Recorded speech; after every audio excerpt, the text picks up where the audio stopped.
50 unit भन्दा बढी विद्युत खपतमा 13% भ्याट लगाउने भन्ने यो समाचार आइरहेको छ, जुन चाहिँ पूर्ण रूपमा गलत भएको तथ्य सार्वजनिक भएको छ।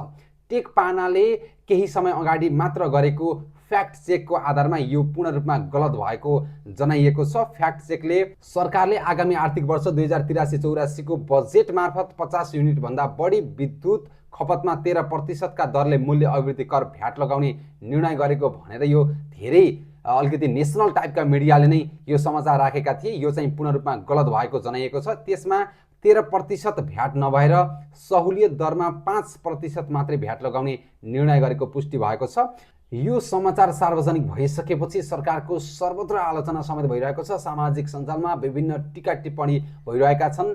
जलविद्युतमा निकै धनी देशमा नै यति धेरै कर लगाएपछि कसरी सर्वसाधारण चल्ने भन्ने जस्ता प्रश्न उठिरहेका छन्। यो वास्तवमा झुटो रहेको टेकपानाले पुष्टि गरेको छ। पेट्रोलियम पदार्थको मूल्य आकाशी रहेको यो समयमा विद्युतमा थप सहजता बनाउनु पर्नेमा विद्युतमा नै त्यति धेरै कर किन लगाएको भन्दै सरकारको आलोचना भइरहेको थियो। यो चाहिँ पूर्ण रूपमा गलत भएको पुष्टि भएको छ। सर्वसाधारणसँग जोडिएको यो संवेदनशील विषयमा मूलधारकै मिडियाले गरेको यो यति ठुलो गल्तीप्रति तपाईको धारणा के छ? कमेन्ट बक्समा कमेन्ट गर्नुहोला। Thank you.